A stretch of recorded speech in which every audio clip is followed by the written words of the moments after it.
you all in the name of Jesus. Amen. Amen. Look at your neighbor, say you are welcome. Look at the other one, say you are looking marvelous. Hallelujah. Amen. Right. I want to get straight into our teaching for today. I've got a very, very significant teaching. It's very important. It will educate you. Remember that when we come for our Bible classes, we will write a lot of scriptures. Those Bible classes meant to enlighten you so that when you go home, you can start further. Amen. So our Bible classes, they do not end here. You have to take them further. You have to dig deeper. You have to look for scriptures that have good relation with what you have been taught here. Hallelujah. Amen. Right. So the subject that I have today might be controversial, but I want to teach you so that you understand it. Amen. I want to teach you on the subject, Jesus was poor. Okay? Jesus was poor.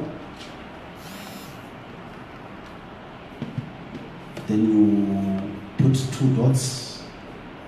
Jesus was poor, ... There's significance. So that means we are going to deal with the issue, why was Jesus poor? Or what do I mean by Jesus was poor?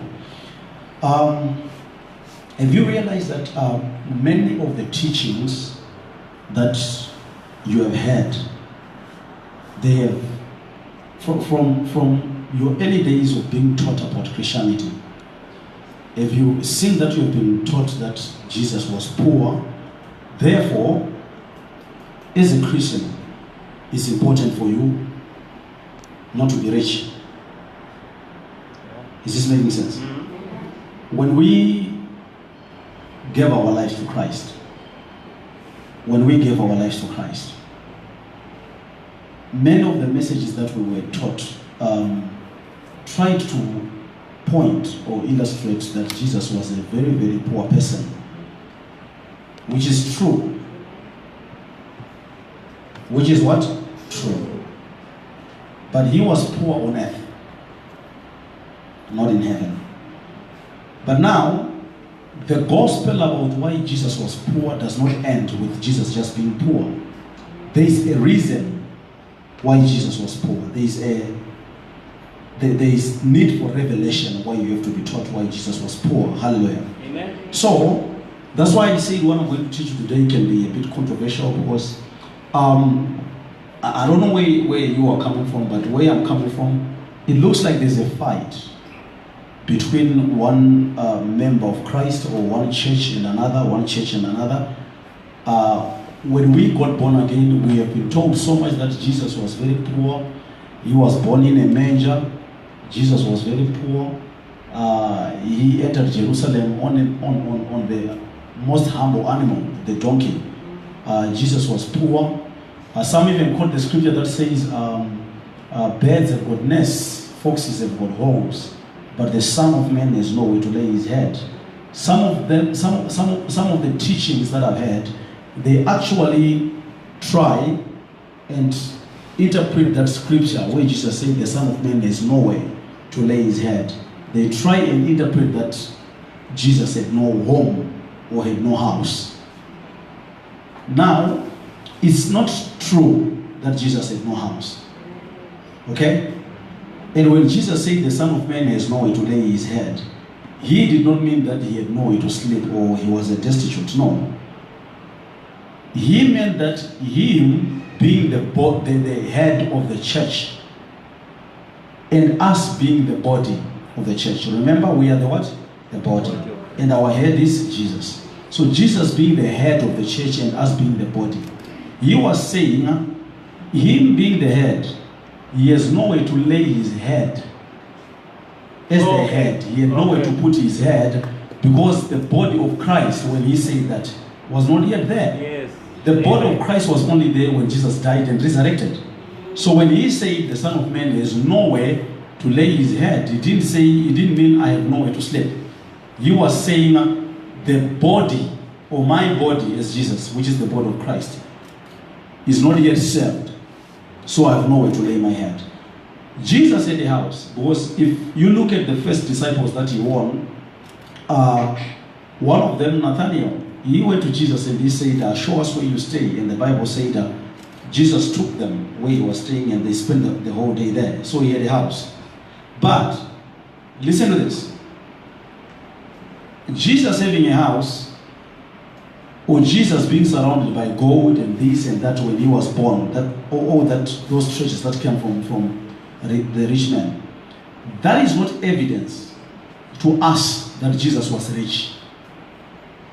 If we measure everything that Jesus had,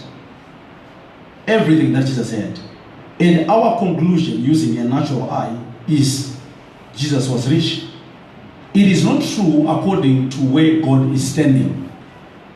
That means, even if everyone would admire Jesus, on his earthly life, and they would say Jesus was rich. Okay? Remember the title of my message, Jesus was poor.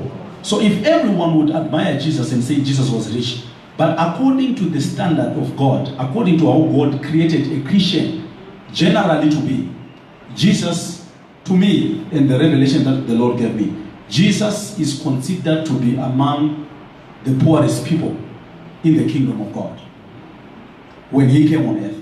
What do I mean? Now, listen to this. We have been told so many times that Jesus came here on earth to live as an example for us so that we follow him. That means if Jesus was poor, poverty should be acceptable in church. If Jesus was ill-treated, so all those calamities should be acceptable in church. Hallelujah. Amen. From my understanding, according to the teachings that have been given, I've been made to understand that what Jesus experienced and what Jesus went through is an example of how Christians are supposed to live. And today I want to teach you that I beg to differ. Jesus did not come here on earth to show us an example of the life that we should live. The life that we should imitate Jesus living is not the life that he lived on earth. Because if everything that we have to copy, if everything that Jesus showed to us, and he says this is what you have to imitate, why then did he say it is important that I go so that another helper will come? Why is this helper coming when Jesus is already the example? So, this shows you that yes, as much as Jesus came to show us how to live as Christians to a certain extent, we then have to understand what things does Jesus want us to imitate from him or from his earthly life. Because if we just imitate Jesus on his earthly life, we are just imitating a poor man. Like I said, Jesus on his earthly days, he was poor. And if we are going just to imitate Jesus the way that he was on earth, we are just imitating a poor man. And my question to you is, why is there need for the Holy Spirit to come and help us if we are just supposed to imitate Jesus? It shows you that Christianity is beyond or is more than what Jesus showed us here on earth. There are more things that are supposed to be understood. There are more things that are supposed to be learned by the Holy Spirit. Praise the Lord. Amen. Now, let me take you to scripture. 2 Corinthians 8 verse 9. 2 Corinthians 8, the verse is 9. 2 Corinthians 8, verse 9. Right. It says,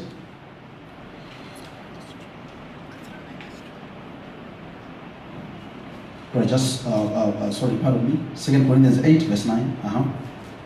For you know the grace of our Lord Jesus Christ. For you know the grace of our Lord Jesus Christ, that though he was rich, yet for your sakes he became poor, that through his poverty you might become rich.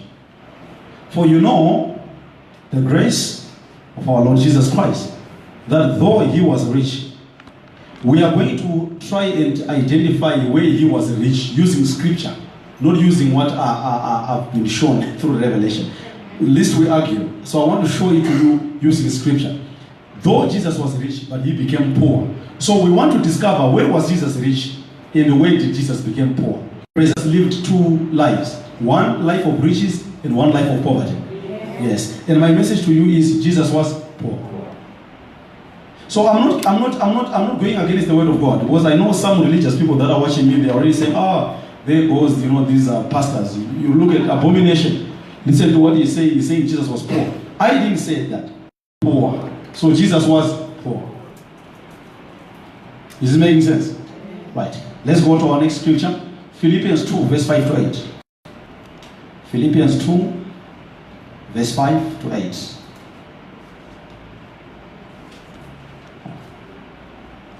Philippians is just ahead of the book of Corinthians, way. After Corinthians, you will find these Galatians there, after Galatians, Ephesians, just after Ephesians, Philippians. It's just a few pages. It's just one page in my Bible. Did you find it? Right, that's what we do at Bible study. We learn to look for scripture. Okay, right. Are you there? I said Philippians what? Verse? Right. Philippians 2, verse 5 to 8. Listen to it. Let this mind be in you, which was also in Christ Jesus, who being in the form of God, did not consider it robbery to be equal to God, but made himself of no reputation, taking the form of a bond servant, and coming in the likeness of man, and being found in the appearance as a man, he humbled himself, became obedient to the point of death, even the death of the cross. Therefore God has highly exalted him and given him a name that is above every name. You will continue. I know you love that other part. That in the name of Jesus, every knee shall bow in heaven and on earth, and those that are under earth, and that every tongue should confess that Jesus is Lord. You will continue that. But I want to focus on where we are being told that on verse 6, who being in the form of God. So Jesus at one point was like God. He was glorious like God. He was powerful like God. He was wise like God. He was omniscient like God. He was omnipotent like God. He had everything that makes God to be God, meaning Jesus was part of the creation. The Bible tells us that God is living in heaven where there are streets of gold. That's where Jesus was. His throne is established forever at the right hand of the Father. That's where he's sitting. So when you are talking of majesty, you are talking of Jesus Christ. When you are talking of glory, you are talking of Jesus Christ. All angels would bow to him and worship him and say, you are holy, you are holy, you are holy. When he opens up his mouth, all angels will come just for him to choose one to send. That's how powerful this Jesus was. But we are being told that this happened when he had the form of God. That's chapter 6, verse 6. Sorry. So, he being in the form of God. Look at your neighbor, say, Jesus was like God. Jesus was like God. Now listen to this.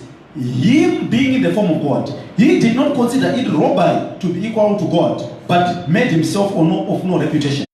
So even though he was equal to God, he did not look at it as he has been robbed when he was told, for 33 years you are going to go on earth and live like a man. He did not look at it and he considered it robbery. So when he came on earth, he didn't come as God, he came as a man. So we are now distinguishing where Jesus was rich, because the book of Corinthians said that Jesus was rich, but he became poor, so that through his poverty he will be rich. So we want to discover where he was rich, and we are discovering he was like God when he was in heaven. Amen. He was majestic when he was in heaven. Amen. But he came on earth as a man, and he did not consider it robbery that he came here on as a man, taking the form of a bond servant. So I am a garden boy. So is it surprising why Mary Magdalene, after the resurrection, looked at Jesus when Jesus resurrected and he thought he was a garden boy? Because he came on earth as a bond servant.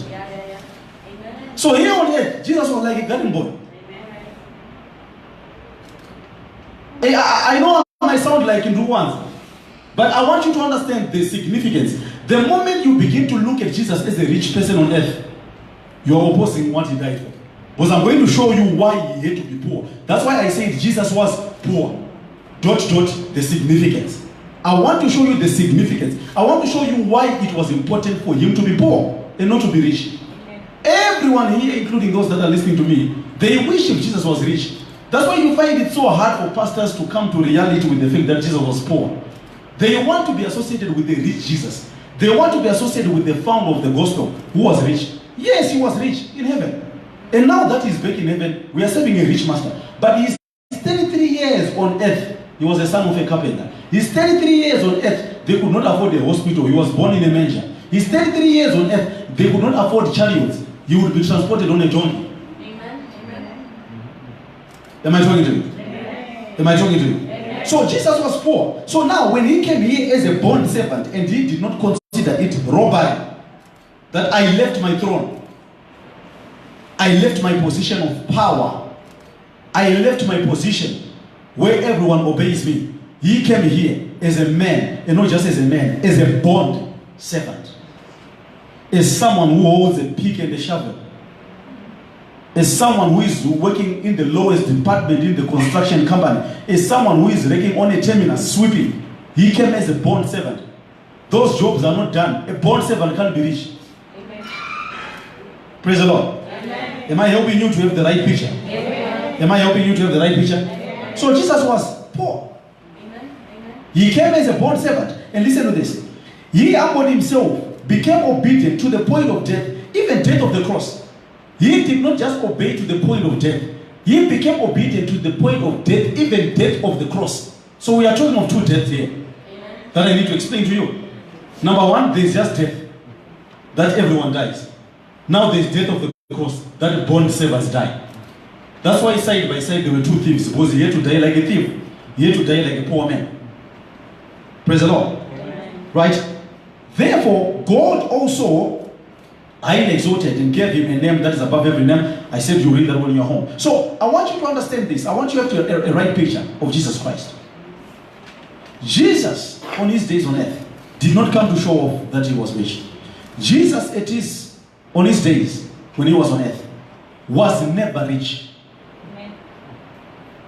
He left riches in heaven to live a poor life on earth. The reason why Jesus left the riches in heaven to live a poor life on earth is this. Listen, is this. He had to take a place of a poor person, you. Amen. He had to take a place of a sinner, you. And die for you. That's why Jesus was rich, but for your sake, he became poor. For your sake.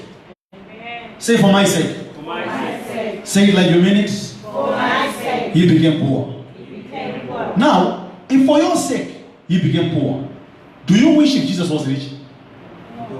No. So when you are being told that Jesus was rich on his earthly days, you are being told by people who have got no understanding when it comes to the cross. Is this making sense? Amen. When Adam and Eve sinned against God, they were ripped of dominion.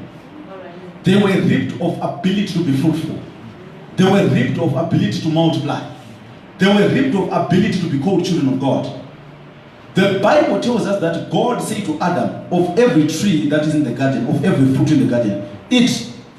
But of the tree that is in the middle of the garden, don't eat. For the day that you eat it, you will die. But here is my question to you. Adam and Eve ate the tree. Did they die? No. They did not. They were chased out of the garden, and Adam lived 900 and something years. Yet God said the day you eat, you will die. So it means death is not what you think it is, which is death of the flesh. Death is when God separates himself from man. But the day they ate from the fruit, God separated. God used to visit them in the garden. And the day that they ate from the fruit, God stopped visiting them. So it means death is not just flesh dying. It's when God can no longer be among his people. For God to make sure that this spirit of death is no longer among people. I told you the past 2-3 weeks, God said to Moses, build me a tabernacle, I want to be among my people. So when God is found among his people, there is no death. Are we in agreement? In the New Testament, Jesus then came to die. When he was dying, he was not just dying for you to go to heaven, as you have been taught all these years, that Jesus died for you to go to heaven, which is important. But if Jesus died only for you to go to heaven, you received him. What are you doing here? Amen. It means the death of Jesus is beyond just you going to heaven. But going to heaven being the highest price. Whatever Adam and Eve lost in the Garden of Eden should be restored to you through the death of Jesus Christ. So God, to correct that, he picked a man called Abraham. And he said, through you, all nations will be blessed. He is trying to remove the curse that was operating in the Garden of Eden, that affected Adam and Eve. And he approached the man that he loved, that he chose, called Abraham. And he said, you are now the father of nations. Anyone who believes in you, Abraham, but through your seed, Jesus Christ, shall be connected to the Abrahamic blessing. So the curse that affected Adam and Eve in the garden can no longer affect us. By virtue of us being the children of Abraham, and by virtue of Jesus or the Holy Spirit living on the inside of us, because we are now the temple of the Holy Spirit. Remember, death is not death of the flesh. That's why Jesus said, don't fear those who kill your flesh. Fear those who kill your spirit and can make it perish in hell eternally. That means when your flesh dies, you are not dead. You are just passing on to another life. Death is when God separates from you eternally. And now, we are reconciled to God by Jesus' death. Jesus' flesh being ripped apart. We said it was the curtain of the temple that was being ripped apart. Why was the curtain of the temple being ripped apart? Because inside the temple was the presence of God. And what was separating the presence of God and man? The curtain. And when the flesh of Jesus was being ripped, Jesus was connecting men back to God. So there is no longer death in you. Amen. So it does not make spiritual sense or Christianity sense for Jesus to be called the rich on his earthly days. He had to live a poor life for him to save those that are poor. Amen. If he continued living a glorious life, who was going to save you? So his position of power was abandoned for a season. For him to take a position of humility, a position of humbleness, a position of poverty, a position of pain, even unto the death of the cross. But why did he do that? He did not do that for himself. He did that for you. Amen. Today you are called free. Because a man who used to be rich called Jesus died poor so that you will be rich. Today you have got power to reject sickness because he carried all sicknesses upon you. How can a rich man carry sickness? When the book of Isaiah said he carried all sicknesses, he was smitten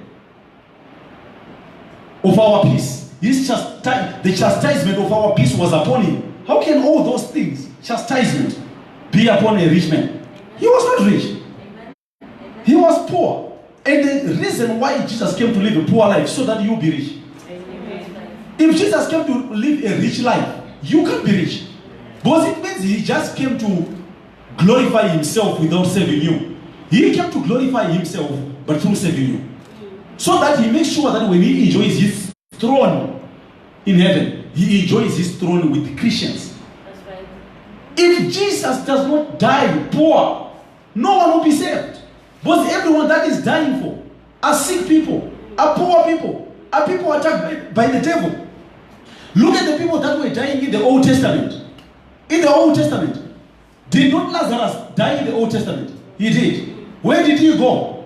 Abraham's bosom. So how come Lazarus and the rich man, where he used to eat breadcrumbs, could communicate? Because the hell and paradise back then were close to each other. So Jesus came to die for people like Lazarus, who died in Christ but were under the bondage of the devil. Amen. So by no means Jesus will die rich. He had to be poor. Amen. Is this making sense? Amen. Right. Let's move to the next scripture. Maybe I can make you understand. You are looking confused today. And let's move. Hebrews 2, verse 14. Viewers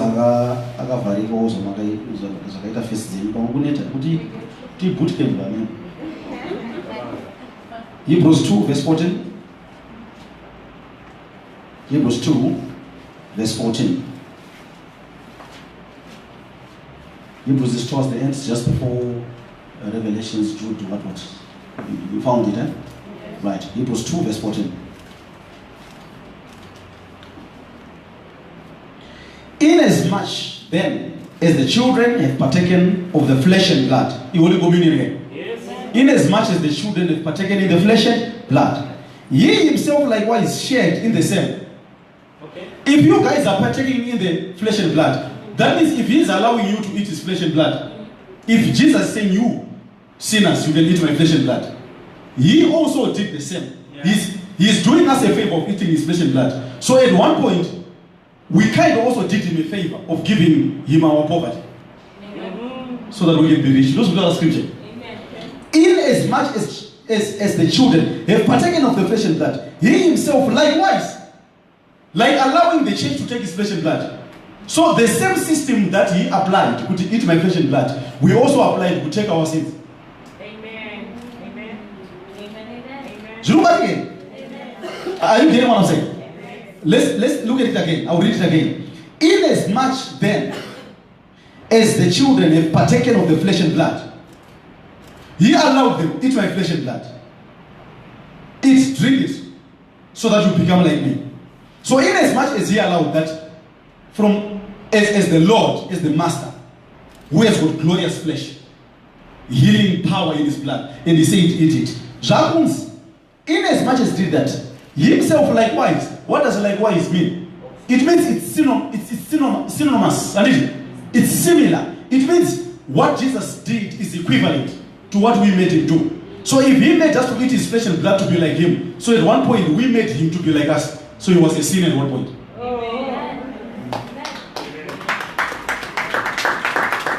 So likewise, shared in the same, that through death he might destroy. Through death. So he carried death for us. He allowed us to eat his flesh and blood, but we allowed him to carry death for us. When he allowed us to take his flesh and blood, we also said, if we are going to eat your flesh and blood, you are going to take our sins. You are going to carry the cross for us.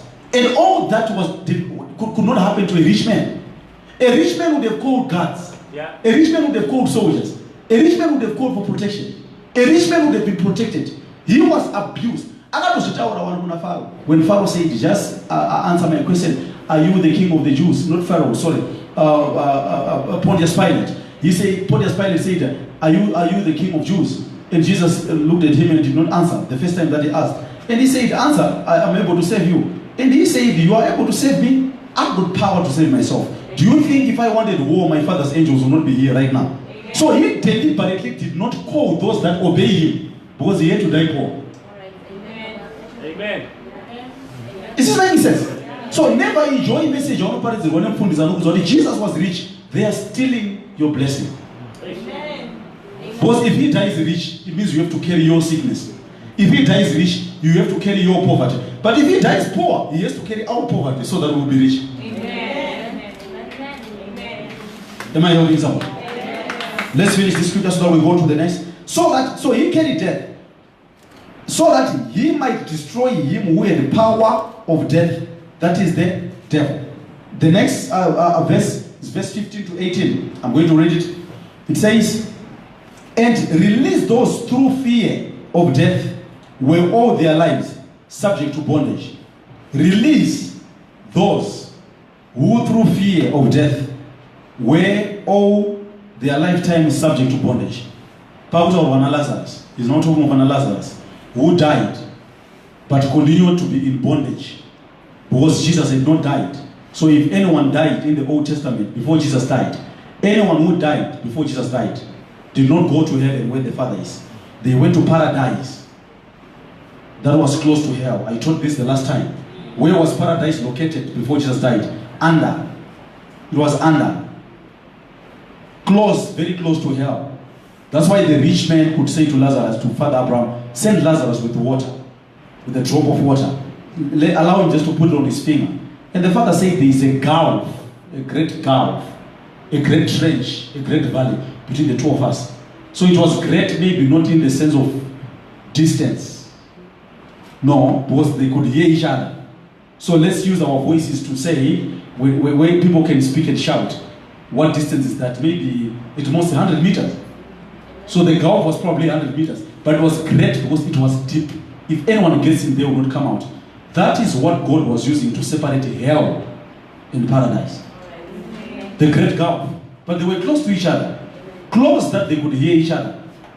Then the rich man said, now send Lazarus to go to my brothers so that they don't come here. Because if they hear, they listen to someone who is coming from those that are dead, they will believe. And so they had a conversation. And so it means the distance that was between paradise and hell could even be shorter than 100 meters. Because how do you have a conversation with someone 100 meters away from you? They have to be close. You can't have a conversation shouting. So it was great in the sense of depth. That's where those who died in God but without Christ would go. Now, verse 15 is telling that he died so that he can release those who through fear of death were all their lifetime subject to bondage. So he died so that he can release those that were died in God, not in Christ, but who were subject to bondage. Verse 16, for indeed, he does not give aid to angels. Jesus angels. He does aid means help. So you can say first aid, rubatsiro. When he collapsed the first aid, so he does not give aid to angels. He does not give help to angels. So who does he give help to? But he does give aid to the seed of Abraham. Okay. Amen. And all this is happening because he died poor. He acquired power and rights to give aid to you, to help you, through dying a poor man, not a rich man.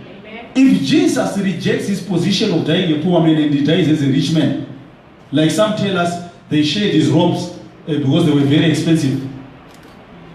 They probably were Giorgio Armani. That's what I heard in the, one preacher preaching. The robes were probably Giorgio Armani. And so Jesus was rich. They were not Giorgio Armani. Don't you read your scripture? Did you hear that Aaron had a priestly garment that he would put on all the time? But when he was about to enter the Hall of Holies, he would take off that garment and he would put what is called an ephod, which was a thin robe with nothing else under, a thin robe. And he entered the Hall of Holies, which is what Jesus went with on the cross. That little robe that was just wrapping him, just to cover enough.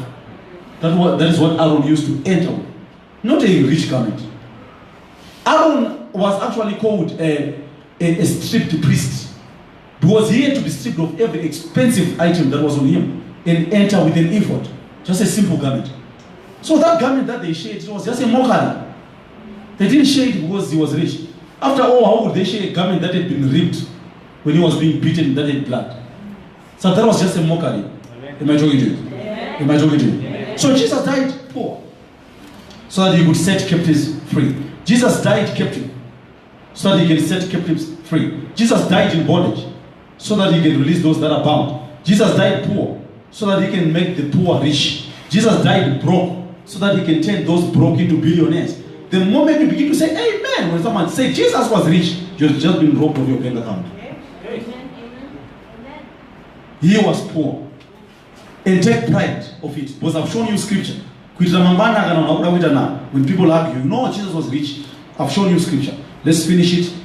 What is my time? I want to finish exactly by 8.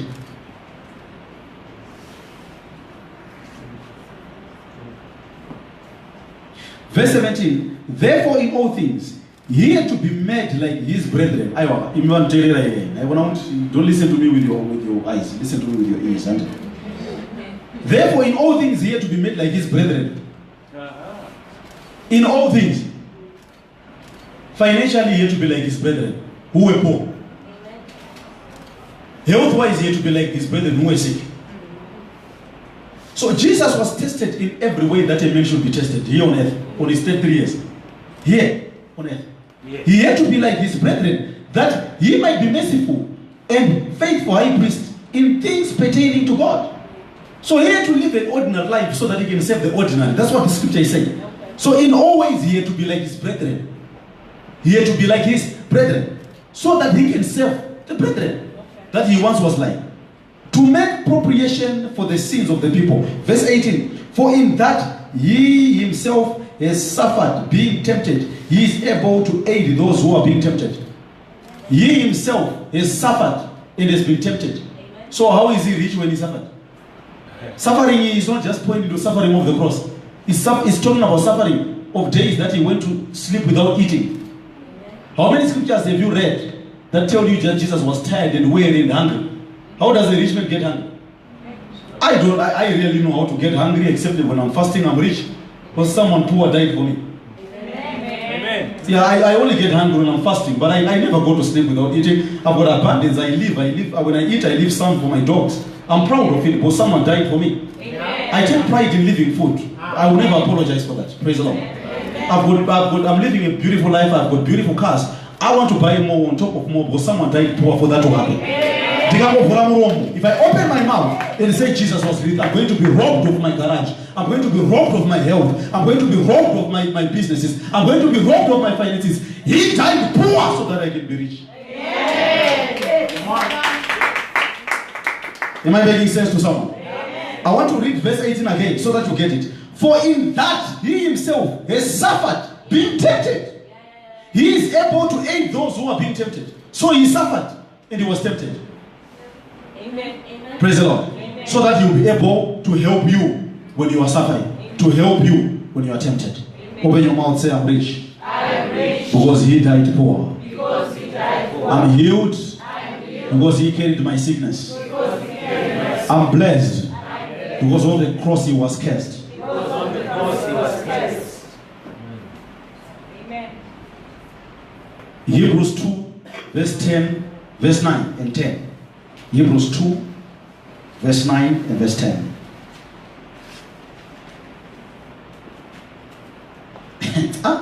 Jesus was rich. Where are you reading your Bible? Jesus was never rich. Listen to this, verse 9. But we see Jesus, who was made a little lower than angels. A little low. So there's a moment when Jesus was lower than angels. What are angels? They are unto you ministering spirits. They are unto you guardian boys. That's ministering spirits, guardian boys. When you want to send someone to the shops, send your angels. When you want to send someone to get your car, send your angels. So their angels operate when you guys send them. But at one point, Jesus was lower than your messengers. Yes, amen.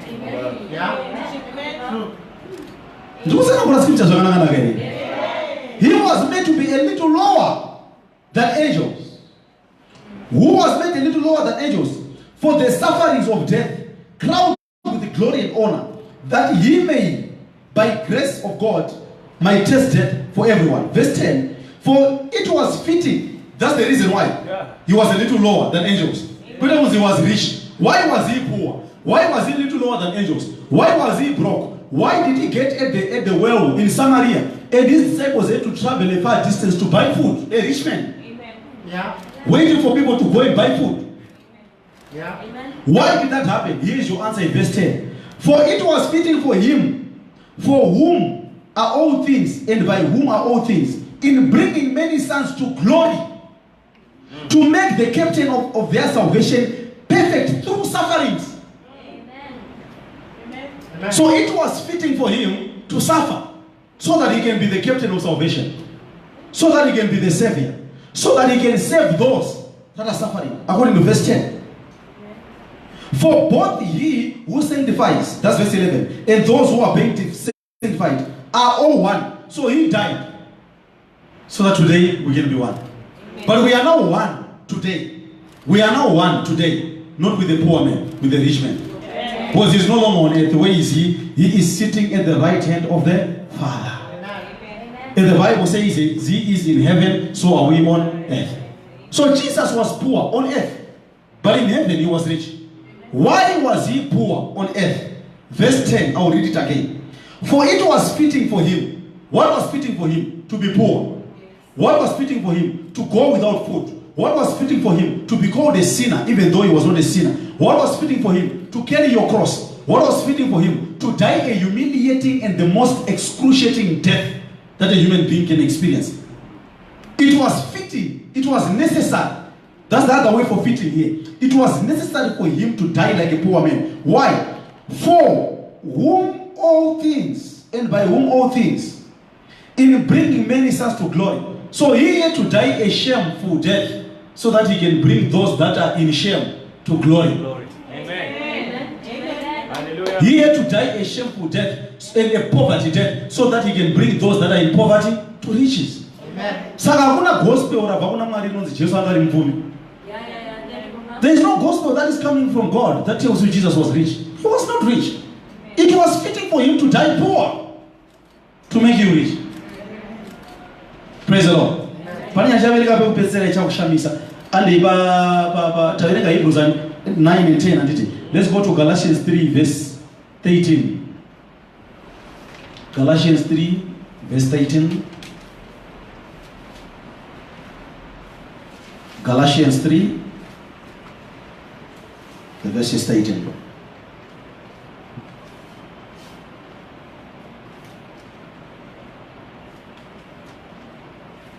Are you there? Amen. Right. Christ has redeemed us from the curse of the law. So is your scripture. Christ has redeemed. Redeemed means purchased.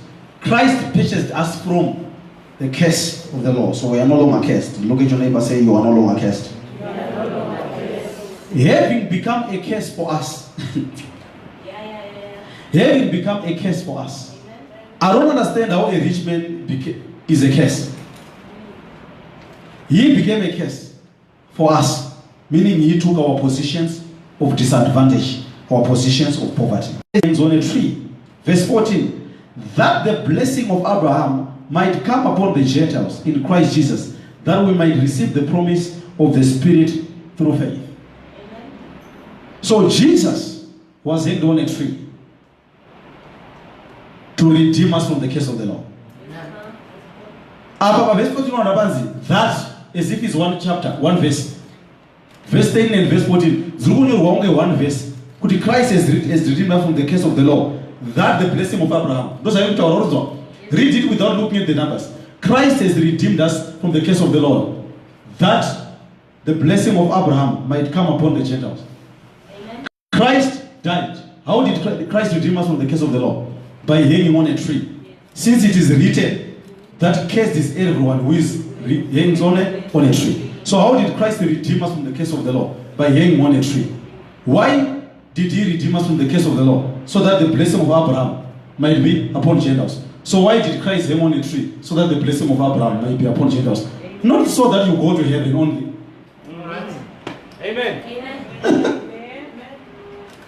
Not so that you go to heaven. He also died so that the blessing of Abraham can be in your life. Amen. Am I talking to you? You have got power in the name of Jesus to rebuke poverty in your life. You have got power in the name of Jesus to rebuke sickness in your life. You have got power in the name of Jesus. Everyone, not just the prophet. Everyone here, you carry power. Because Jesus Christ died for you and he died for me. And when he died, he connected you back to the Abrahamic blessing. But did you see how you connect to the Abrahamic blessing? You just don't connect to the Abrahamic blessing by the death of Jesus Christ. That the blessing of Abraham might come upon Gentiles in Christ. Upon Gentiles in Christ. So we connect back to Abraham through Jesus Christ. How? That we might receive the promise that was given on Abraham of the Spirit through faith. So we connect to the Abrahamic blessing through Christ by faith. Amen. You need to have faith. Amen. You need to believe. Faith is not a panic button. Faith is not a button that you press when you are in trouble. Faith is not a button that you press when you want a favor from God. Faith is a lifestyle. You have to learn to live a life of faith so that the name of Jesus can begin to work for you. Not only by taking you to heaven, which is what many people in the whole world are waiting for. That when we die one day, Jesus is going to take us to heaven. According to scripture, he died for something here on earth. He died so that you can achieve something here on earth. What is it? Connecting you to the Abrahamic blessing here on earth. Not in heaven, here on earth. We don't know anything about Abraham in heaven. We know about Abraham on earth. And the promises that God made to the whole world were made through Abraham. And we are being taught here that if the blessings that were pronounced through Abraham, or the Abrahamic blessings, or the Abrahamic covenant, if it is to be in your garage, if it's to be in your bank account, if it's to be in your house, if it's to be in your marriage, you have to believe in the works of the cross. That Jesus also died for me to buy that house, to buy that car. Have you seen how many people have taught you never to put so much faith in believing that Jesus actually died for you to live good? Mm-hmm. Have you seen how much you struggle to believe that Jesus died for you to buy a car? You have to spend hours in prayer to believe it. But scripture is telling you here that Jesus died to connect you to the Abrahamic blessing. Abrahamic blessing, Abraham was never told that you are going to go to heaven. Abraham was told that you are going to own land. Abraham was told that when you plant seeds, you are going to harvest plenty plus. Abraham was promised you are going to live in good health. Abraham was promised that your descendants will never be poor. Abraham was promised that when people hear about your name, they will fear your God, because your name shall be great. When Abraham entered the land of Egypt, the Bible says Pharaoh took Sarah to make Sarah the wife. And the Lord visited Pharaoh in the middle of the night. And I said to Pharaoh, you took a wife of a prophet. But before Pharaoh had been visited by the Lord, Pharaoh had rewarded Abraham by giving him cattle, camels, a gold, silver. But Sarah, remember, and Abraham had a deal that when you see them, they ask you, who am I? Say, I'm your brother. So Pharaoh was paying lobola to Abraham. Yeah. All right. Taking Abraham's wife and paying lobola for Abraham's wife. Then the Lord visited to someone who is in a covenant. When you are in a covenant, you attract divine encounters. Amen. Your business cannot fail because the Holy Ghost will come and give you advice. Amen. You cannot be fired for incompetence because the Holy Ghost will come and give you phronesis. You will come and deposit in you Sophia. You will know exactly what to do when you don't even know that you are doing the right thing. Amen. Oh my God, I don't know. Are you here? How I desire to make the right decisions when I don't put effort. And Abraham was blessed with silver, with gold, with camels, with cattle. Lobola was paid. And the Lord visited Pharaoh. He said, you took the wife of a prophet. I am cursing your home. Pharaoh woke up in the morning and said, call that man. Why did you lie to us that this is your sister? Look, we are bringing a case upon my wife. Go, take your wife and everything that you have. And everything. God can set your enemies up so that they can bless you. Am I talking to someone ready for a blessing here? Am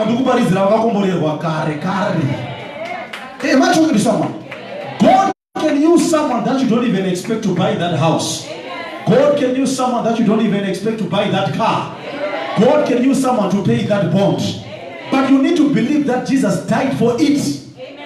Stop just putting your faith on believing that Jesus died for you to go to heaven, which is important, but there is more. He died for you to live a glorious life. Amen. Here on earth, you guys are the ones representing God. Amen. God will never come here on his 2 feet, show off. He is waiting on his children to show off. Amen. So when you are living a poor life, you are showing exactly who your God is.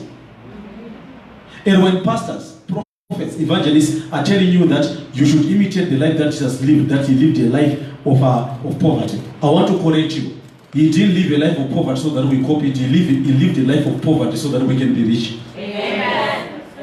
That's what the book of 1 Corinthians 8 verse 9 said. Jesus died poor.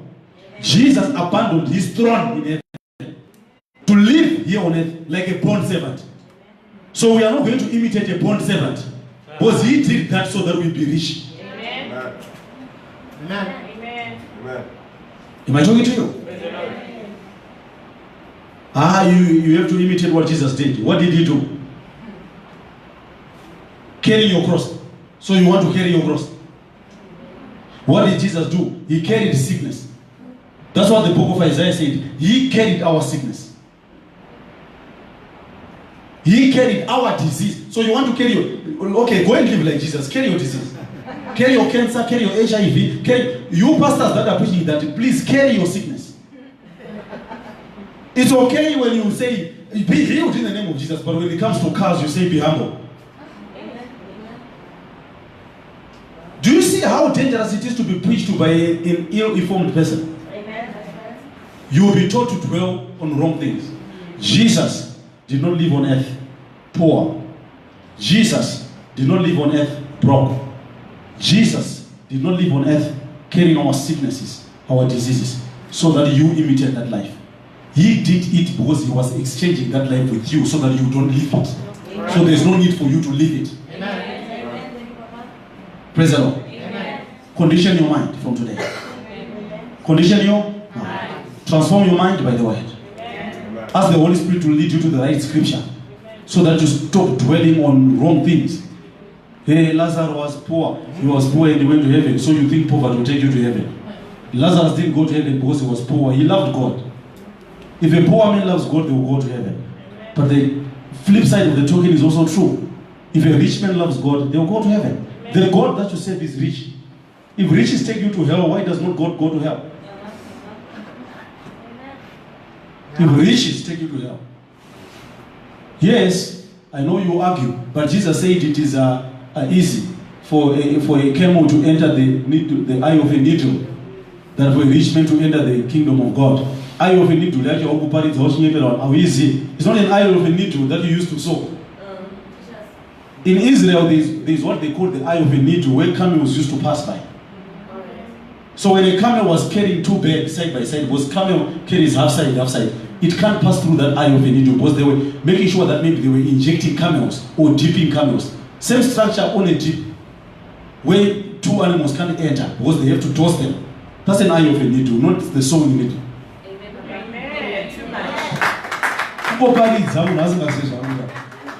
Is it difficult? If it's difficult for a camel to enter the eye of a needle, it's difficult for you. Yes, I don't lie to you. When you become rich, it's difficult for you to enter the kingdom of God. That's why the Lord teaches you with humility, so that when you become rich, wealth will not control you. When you become wealthy, it's easy for you to start being very concerned about your house, about your car, and ignoring God. But if God mentors you, and you don't idolize all those things, like I am, God is my number one priority. I've been talking to my wife the other day, we were just discussing. When we were poor with nothing, we were happy. We had joy, we had peace. Today we are blessed, we are happy, we've got joy and peace. The same joy that we had when we were in the one room, it's the same joy that we have today. The same joy. Never is our joy increased because we bought a car. Never is our joy increased because we bought that. Never is our joy increased because we bought land. Never. Because we know we are in Christ Jesus. So yes, it's difficult for a rich man to enter the kingdom of heaven. But Jesus was talking about the rich people that don't have Christ. Not the rich people that know Jesus Christ. So know him and desire to be rich.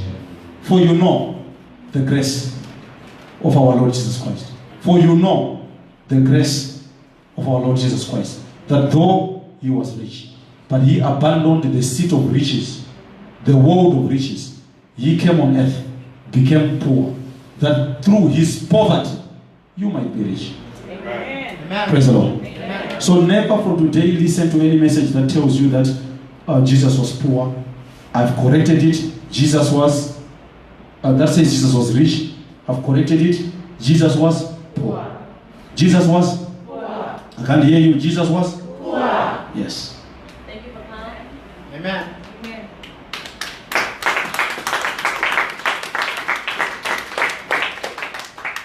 Don't be mistaken. He was poor on earth. But now he is in and he is rich. He is glorious. He is wealthy. Praise the Lord. So we are serving a blessed master. That's why he can bless you. But his days on earth, it's a lie that he was rich. He was never rich. He exchanged the life of riches to take the life of poverty, so that he can save those that are poor. He exchanged the life of riches to take the life of sickness, so that he can save those that are sick. Amen. Hallelujah. Amen. Viewers all over the world, take this message into your hearts, understand it, believe it, apply it in your life so that it works for you. Hallelujah. Everybody stretch your hands to me. Father, we thank you in the name of Jesus. Thank you for your word. Thank you for the viewers. I cover them with the blood of Jesus. Minister to their hearts. Make them understand the secrets of this word, the secrets of the word. Make them understand the truth of the word. Because without the truth of the word, we are going nowhere. We are being lied to. Our Lord Jesus, on his days on earth, he was poor. He was the most humble man who died a humiliating death. And he did all that for us. We thank you. We accept it. We are not going to substitute the poverty like that he lived, because he did it for us so that today we can be rich. He exchanged our poverty and he gave us his wealth. Today we are called the righteousness of God, because one day Jesus carried our sins. Father, we thank you. Lord Jesus, we thank you for the cross, and we thank you for deeper revelation that you are giving us concerning the cross. Bless us, O Lord. Increase us, multiply us. Everyone who is here and all the viewers, I bless the works of their hands. I bless their careers. I bless their businesses. In Jesus' mighty name we pray. Amen. Amen. God bless you. Hallelujah.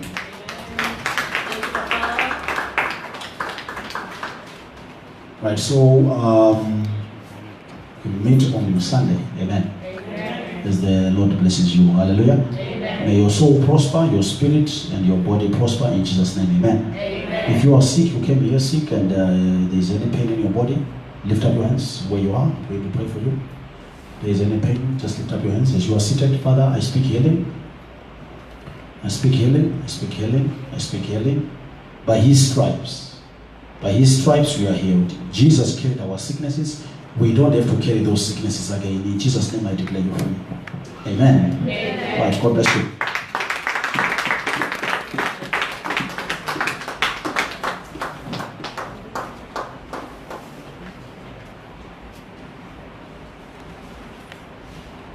That's it, yeah.